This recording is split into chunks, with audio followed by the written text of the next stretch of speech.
하나님의 말씀을 보겠습니다. 이사야서 1장 1절로 9절 말씀입니다.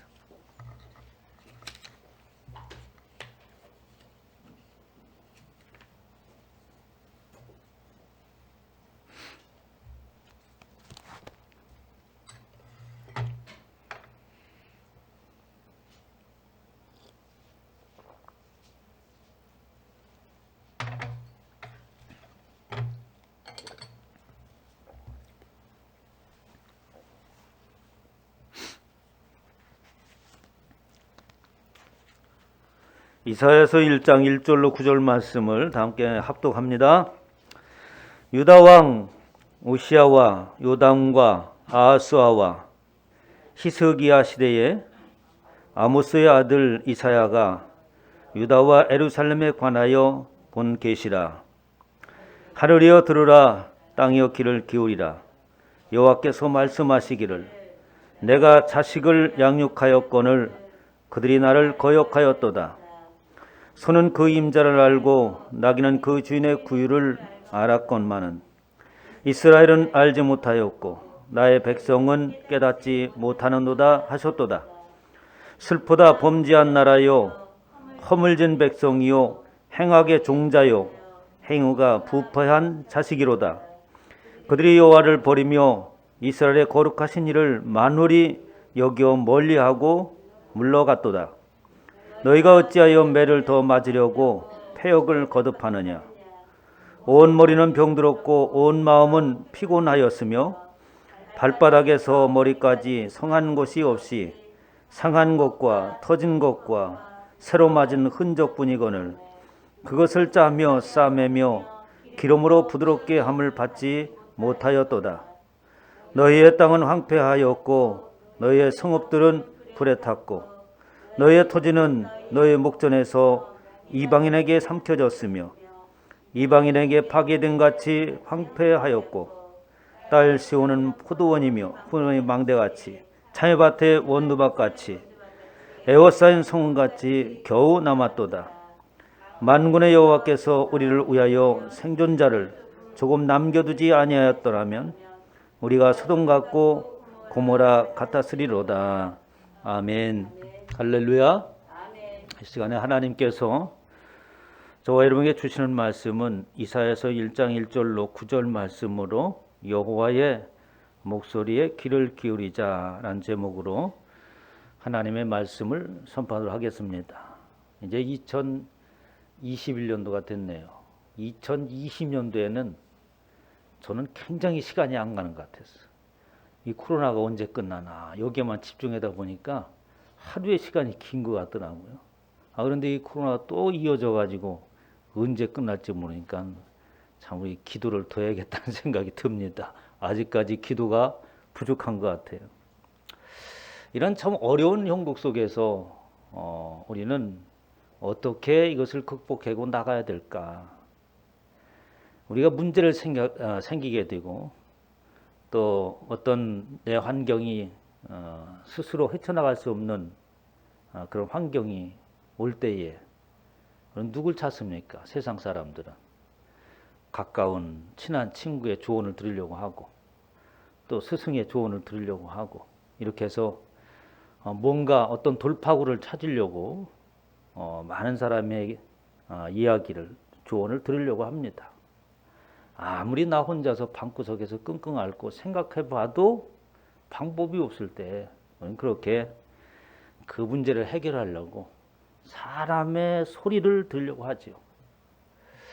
그러나 그 사람의 소리를 듣고 인생의 문제를 해결하였다라고 하는 사람은 아무도 없습니다. 물론 조그만 문제랄지 또 내 앞에 당면한 그 순간의 문제를 해결해 나갈 수도 있습니다. 그러나 근본적인 인생의 문제는 사람의 지혜로 해결할 수 없는 거죠. 오늘 본문 말씀의 제목을 여호와의 목소리에 귀를 기울이자라고 이렇게 제목을 정했습니다. 2021년도도 사실은 만만치 않은 한 해입니다. 코로나가 있던 없던 관계없이 우리 인생 살아가는 모든 세월들은 그렇게 호락호락하지 않습니다. 그렇잖아요? 어느 사람이 야 올해 한 해는 작년에는 정말 멋지게 아주 수월하게 지나갔다. 이런 사람 하나도 없어요. 만약에 그렇게 지나갔다고 한다면 사람들이 굳이 가지 말라고 하는 저 정동진에 가서 새해가 밝아오는 뭡니까? 그걸 일출 그걸 보려고 왜 쓰겠어요? 야, 정말 2020년은 너무 어려웠는데 이제 새해만큼은 좀 더 낫고 우리의 소망이 이루어지는 그런 하루가 됐으면 좋겠다. 이런 바람 속에서 사람들이 그곳에 가지 않겠습니까? 이렇게 인생에 살아가는 새해가 되었던 앞으로 돌아오는 모든 그 어떤 날도 우리에게 호락호락한 한 해는 인생 가운데 존재하지 않습니다. 치열한 싸움과 그리고 다툼 가운데서 승리해 나가지 아니하면 살 수 없는 그것이 우리의 인생이 살아가는 현실이에요. 우리는 그저 끝없는 소망을 가지고 또 다른 희망을 가지고 살 뿐인 것이죠. 이렇게 인생이라고 하는 것은 끝없는 역경과 환난과 고난이 우리 앞에 있지만 우리는 그 안에서 어떻게 좌절하고 그 안에서 넘어져 있어서는 안 되는 줄 믿으시기 바랍니다. 우리 앞에 놓여지는 문제라고 하는 것은 그 문제를 해결하라고 문제가 주어지는 것이지 답이 없는 문제는 문제가 아닌 것처럼 그렇잖아요. 수능시험 보는데 답이 모호하다, 답이 없다 하면은 그건 어떻게 맞은 걸로 쳐줍니다. 그렇죠? 그같이 인생의 문제도 문제라고 한다면 반드시 해답이 있게 마련이죠. 그러나 인생의 문제는 이 땅에서 해답을 주는 것이 아니라 생명의 근본이 되어지는 하나님으로부터 오는 줄 믿으시기 바랍니다. 그래서 우리는 세상의 사람들의 목소리에 귀를 기울이고 그 어떤 사람 유명한 사람들의 목소리에 귀를 기울이는 것이 아니라 여호와의 목소리를 들어야 되는 이유가 바로 여기에 있는 것입니다. 오늘 본 말씀에 보면은 유다 왕 우시야, 요담, 아하스와 히스기야 시대에 이사야 선지자가 활동했던 그 상황을 이야기하고 있어요. 너무 더워요, 것이요. 그래서 유다 왕 우시야와 요담과 아하스, 히스기야 시대라고 하는 이 시대를 보면은 약 60년간 이사야가 선지자로 활동했던 그 시대입니다. 이스라엘에서 그 나라가 융성하였던 때가 몇 번 있었죠. 다윗 때 하나님을 경외하고 하나님의 집에 충성하였던 그 다윗이 있을 때 그 나라가 강성하고 이스라엘로서 굳건한 터전을 이루었습니다. 그 터전 위에 세운 그 솔로몬이 또 이스라엘 나라를 부강케 해서 모든 열국들의 그 강대국으로서 영향을 미치는 그런 때가 있었죠. 다윗과 솔로몬의 때. 그리고 그 뒤에 나와 후대에 바로 오늘 말씀에 있는 우시야와 요담 시대에 또 한 번 강성해졌습니다. 이렇게 인생들이 오늘 본 말씀에 보면은 강성해지고 문제가 해결되고 사는데 문제가 없으면 사람들은 어떻게 해야 되겠어요? 더욱더 하나님을 경외하고 감사하며 기쁨으로 누리는 그런 삶을 살아야 되겠죠.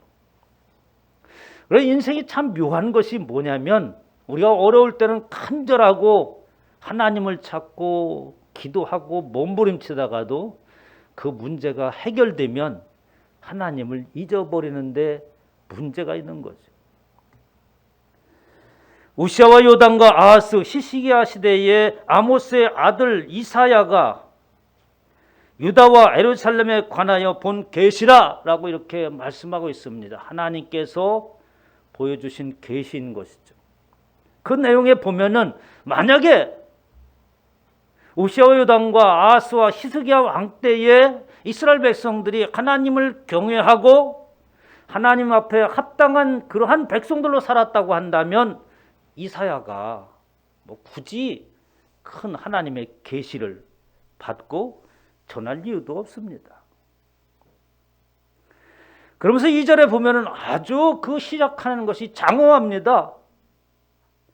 하늘이여 들으라, 땅이여 귀를 기울이라 라고 이렇게 말하고 있습니다. 누가 하늘 보고 들으라고 하며 땅 보고 귀를 기울이라고 하겠습니까? 하나님의 말씀이 선포될 때만 사용되는 장중한 말씀이라고 할 수 있는 것이죠. 귀하다.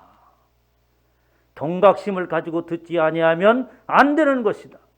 이 말씀을 듣지 아니하면 사망 가운데서 처하고 벗어날 수 없다라고 하는 경고의 메시지가 이 한마디 속에 들어져 있는 것입니다.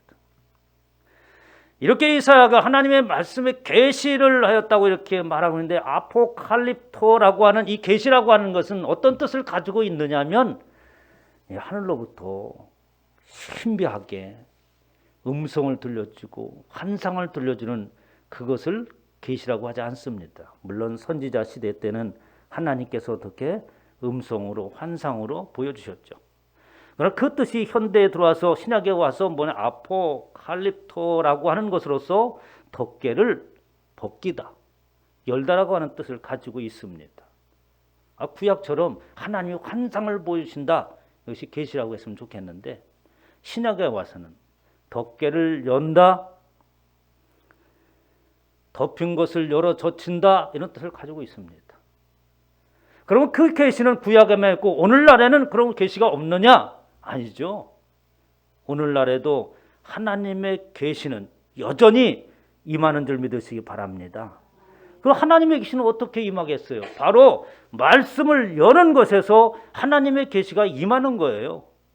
성경의 말씀을 열고 그 말씀을 통하여서 우리가 깨닫는다라고 하는 것은 그 말씀을 그냥 피는 것이 아니라, 말씀을 읽을 때 그 안에서 하나님의 음성을 듣는다면 그는 하나님의 계시를 들은 거죠. 그 계시를 본 겁니다.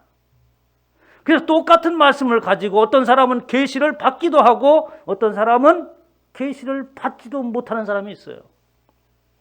자기 상황에 따라서 같은 말씀이지만 그 안에서 깨달음을 주시는 하나님의 말씀이 그에게 열어지는 줄 믿으시기 바랍니다. 그래서 우리는 모든 말씀을 통해서 나에게 지금 열어주시는, 들려주시는 음성이 무언가라고 집중을 해야 됩니다. 신앙생활하면서 가장 잘못된 것은 은혜라고 하는 것을 오해하는 겁니다. 여러분들, 은혜라고 하는 것은 오늘 목사님 훌륭하게 말씀을 전하셨다, 아주 재미있게 머릿속에 쏙쏙 들어오더라, 이 말에는 조금 의심스러운 점이 있습니다. 왜냐하면 자신이 기대하는 말을 들었을 때 은혜 받았다고 사람들은 그러거든요. 그것은 은혜가 아닙니다. 하나님의 말씀이라고 하는 것은 내가 원하는 말씀, 나에게 딱 맞는 말씀, 이런 것이 아니에요. 하나님의 말씀은 나에게 그것을 열어줘서 깨닫지 아니하면 안 되는 상황이 되었기 때문에 하나님이 그 말씀을 주신다면, 은혜의 말씀은 저와 여러분을 책망하고 권면하는 말씀이요, 이것이 바른 길이라고 가르쳐주는 말씀이 참다운 말씀의 은혜인 줄 믿으시기 바랍니다. 그래서 하나님의 말씀은 그렇게 돼요. 오늘 내가 하나님의 말씀을 듣고 나의 삶을 그 말씀의 거울에 비춰주는 것이죠. 이스라엘 백성도 역시 마찬가지입니다. 이제 우시아와 아드담 시대의 태평성대를 누리자 모든 백성들이 하나님을 떠납니다. 하늘이여 들으라, 땅이여 귀를 기울이라, 여호와께서 말씀하시기를 내가 자식을 양육하였거늘 그들이 나를 거역하였도다. 소는 그 임자를 알고 나귀는 주인의 구유를 알건만은 이스라엘은 알지 못하고 나의 백성은 깨닫지 못하는도다 라고 하면서 한탄을 하고, 그리고 4절부터 9절까지는 하나님께서 이스라엘 백성들을 어떻게 생각을 하고 어떻게 이끌어왔는가 라고 말씀을 하십니다. 첫 번째는 하나님께서 이스라엘 백성들을 잔식이라고 말하고 있습니다. 당신의 아들이라고 얘기하고 있는 것이죠. 저와 여러분이 또 이스라엘 백성들이 어떻게 해서 하나님의 자녀요, 하나님의 아들이 될 수 있습니까? 저와 여러분이 무슨 자격이 있어서 전능하신 하나님, 창조주가 되시는 그 하나님의 자녀가 될 수 있는 그 뭔가가 있었던가요? 우리에게는 그런 하나님의 자녀가 될 소지는 눈끝만큼도 없는 자입니다. 그러나 하나님께서는 우리의 생애와 우리의 삶의 어떤 모습을 바라보고 우리를 자녀 삼은 것이 아니고, 이스라엘도 역시 마찬가지입니다. 하나님께서 임의로 선택을 하시고 구별함으로 인하여서 당신의 자녀 삼으신 거예요. 출애굽기 4장 22절에 보면 나는 바로에게 이르기를 여호와의 말씀에 이스라엘은 내 아들 내 장자라 라고 말씀하십니다. 이스라엘이 하나님 앞에 뭘 잘했다고? 하나님께서 일방적인 선포예요. 하나님께서 이는 내 백성이라고 구별해 놨다면 그 자체가 거룩인 것입니다. 우리의 삶의 어떤 모습이 거룩한 것이 아니라 하나님의 백성으로 나를 구별하셨다라고 하는 믿음이 있다고 한다면 우리는 거룩한 가운데 서 있는 거예요. 우리의 거룩이라고 하는 것은 그렇게 되는 겁니다. 이스라엘 백성들을 하나님께서 구별하심을, 구별한다고 하는 것은 거룩히 여긴다는 말이에요. 구별함으로 거룩하게 하시고 그리고 그들을 당신의 백성으로 삼았다. 이 말 속에는 내가 내 백성으로 삼았으면 너희들은 어떻게 이에 대해서 이런 방구 말할 수 있는 자격이 없다고 하는 것입니다. 하나님의 권위인 것이죠. 통치권자가 이것을 명하면 그 명령에 모든 군대는 따라야 되는 것이지. 이러쿵저러쿵 말할 수 없는 자격이 없는 것처럼 그 권위 아래 우리는 순복하게 되는 것이죠. 세상의 것은 옳고 그름이 없이 무조건 순복하는 것이지만 하나님의 명령과 하나님의 구별하심은 절대적인 오름 안에서 우리를 구별하시고 명령하시는 줄 믿으시기 바랍니다. 순종하면 100% 승리하는 거죠. 이스라엘이 어렸을 때에 내가 사랑하여 내 아들을 애굽에서 불러내었걸. 하나님께서 이름으로 구별하시고 당신의 자녀로 삼으시고 아들이요 장자라고 명을 하셨습니다. 그리고 하나님께서는 그렇게 구별해 놓고 뿐만 아니라 그리고 그 구별하는 것을 하나님께서 지키시고 보호하여 주셨죠. 신명기 32장 10절에 보면 여호와께서 그를 황무지에서 짐승이 부르짖는 광야에서 만나시고 호위하시며 보호하시며 자기의 눈동자같이 지키셨다라고 이스라엘 백성들에게 얘기합니다. 지금 오늘 본 말씀, 나의 자녀들이, 이스라엘이, 내 자식이 지금 과거에 내가 그들을 어떻게 황무지에서 건져내고 짐승이 부리는 그 광야에서 하나님이 만나시고 호위하시고 보호하시며 자기의 눈동자같이 지켰던 그 자식이 이런 말이에요. 그렇게 보호하실 뿐만 아니라 하나님은 그 백성들을 구별하시고 그리고 또한 훈련도 시키시죠. 신명기 32장 1절에 보면 마치 독수리가 자기의 보금자리를 어지럽게 하여 자기 새끼 위에 너풀거리며 그의 날개를 펴서 새끼를 받으며 그의 날개 위에 그것을 엎는 것 같이 하나님은 저와 여러분들을 구별하시고 그냥 하나님의 백성으로서 믿으면 잘 살아 이런 게 아닙니다. 우리를 구별하시고 하나님의 백성 삼으시고 보호하시고 인도하시고 공급하시면서 독수리가 그 보금자를 어지럽게 하는 것 같이라고 하는 것은 뭡니까? 독수리는 새끼를 낳으면 그 새끼가 날개를 퍼뜨기 시작하면 그 보금자를 해친다고 그래요. 그래서 그 보금자리에서 새끼가 뛰어내리게 한다면 던져버린대요. 그리고 나서 이 독수리 어미는 먼저 날아가서 날개로 등으로도 그 새끼를 어떻게 받는다고 합니다. 나를 때까지 훈련을 시키는 것이죠. 하나님의 백성으로 저와 여러분들을 구별하였으면 하나님의 훈련하는 단계가 있어요. 사람들은 믿음으로 살면서 하나님의 훈련하는 것을 어떻게 거부하는 사람들이 있습니다. 아니 어떻게 교회 나가서 신앙생활을 하면서 훈련 없이 신앙이 성장할 수 있습니까? 내가 생각하고 있는 것들이 옳지 않다고 얘기했을 때 그것을 떨쳐버릴 수 있는 훈련이 되어 있어야 되는 거예요. 여전히 내 속은 비우지 아니하고 나의 자아를 끝까지 가지고 간다면 그 안에 어떻게 하나님이 들어갈 수 있습니까? 초대교회 때 우린 교회에서 가끔 그런 얘기를 하죠. 초대교회로 돌아가자. 그런 의미가 어떤 의미인 줄 아십니까? 예수 그리스도를 믿고 세례를 받고 그리스도인이 된다고 하는 것은 아무나 되는 게 아니었어요. 몇 년 동안 훈련을 거치고 신앙의 고백을 하고 그리고 2, 3년 동안 당신이 어떻게 살아왔습니까? 그리스도인의 모습은 이러한 자세에 살아가는 것인데 당신은 그렇게 살아갔습니까? 라고 검증을 거치고 난 후에 비로소 세례를 줍니다. 이것이 교회가 살려주는 방법이었어요. 오늘날은 그렇게 하면 아이고 교회 누가 와요? 아무도 안 오지. 초대교회 그렇게 했을 때에 세상 사람들이 저것이 도대체 어떤 것이기에 사람들이 궁금해하는 거예요. 야, 저들의 삶을 보니까 정말 우리도 그렇게 한번 살아봤으면 좋겠다. 우리 사람이 사는 것이 이런 삶이 아니겠는가? 사람들이 그렇게 인정을 하고 오히려 그 해가 부흥하기 시작했죠.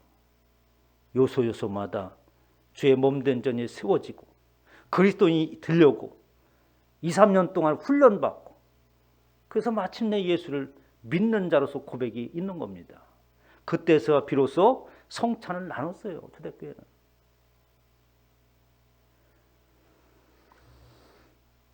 여호와께서 홀로 그를 인도하셨고 그와 함께한 다른 신도 없었도다. 오직 여호와 하나님이 너를 자녀 삼으시고 그리고 너를 어떻게 양육하였다라고 말하고 있습니다.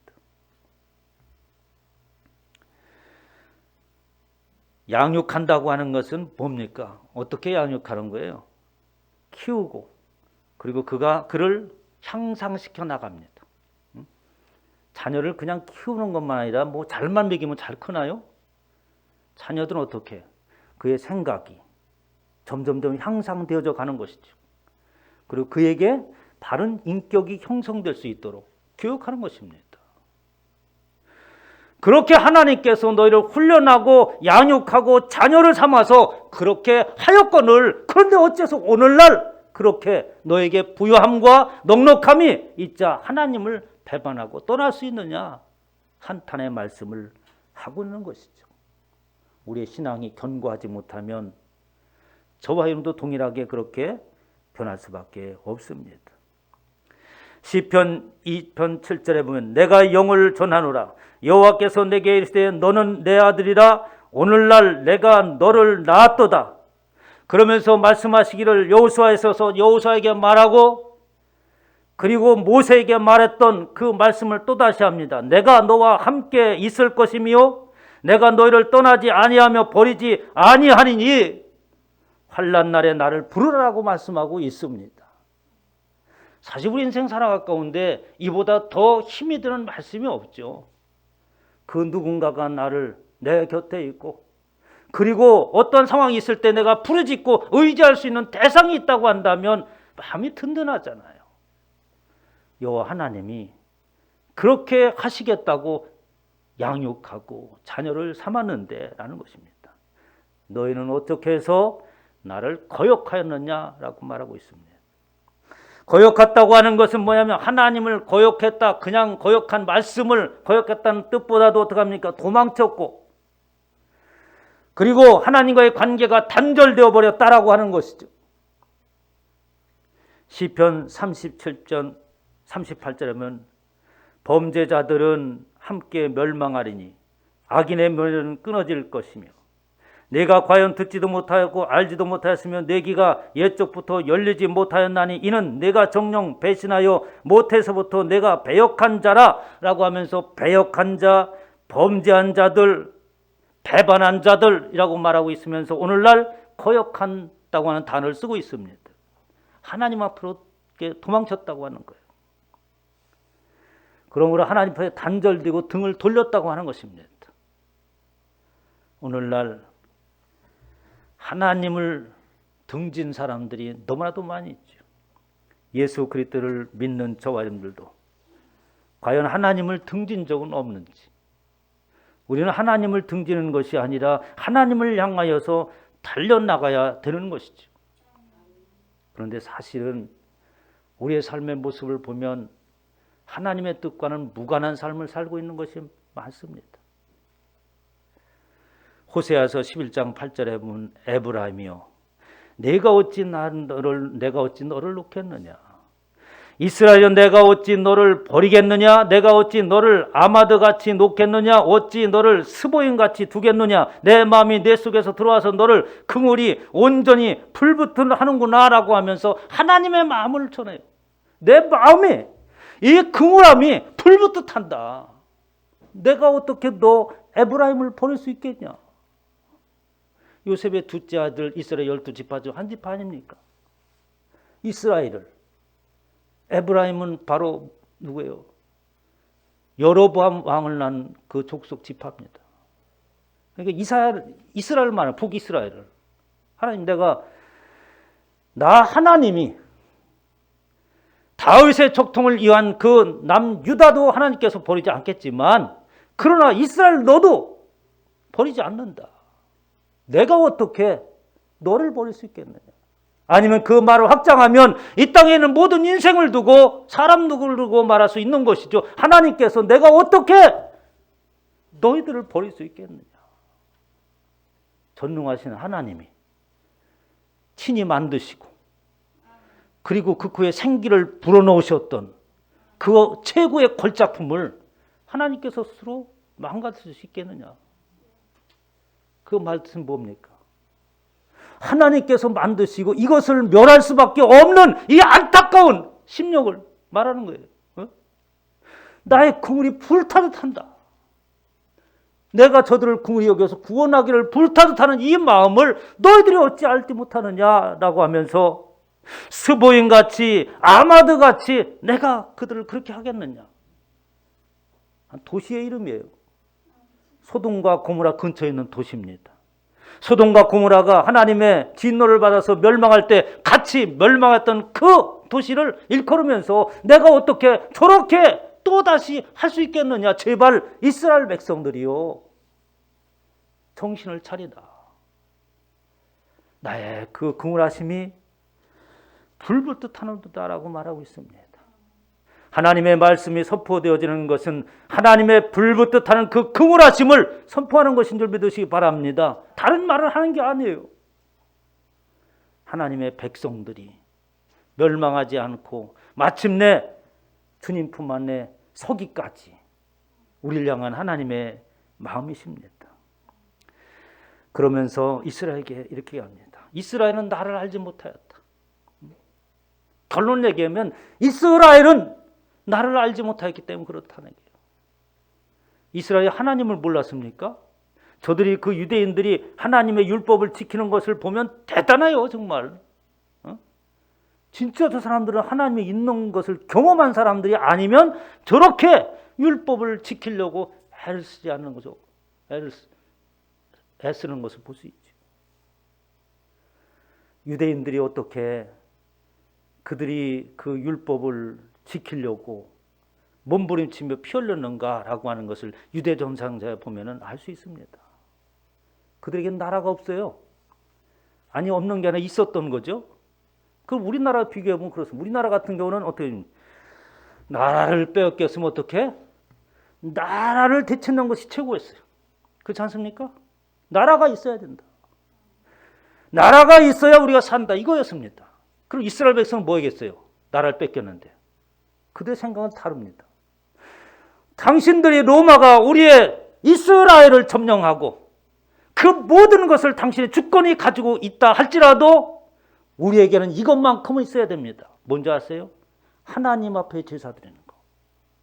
하나님의 말씀대로 사는 것. 이것만 우리에게 허락하여 준다면 나라도 무엇도 다 당신들에게 드리겠습니다. 이스라엘 백성은 그렇게 살았어요. 그들이 하나님을 경험하지 못했다고 한다면 결코 그럴 수 없죠.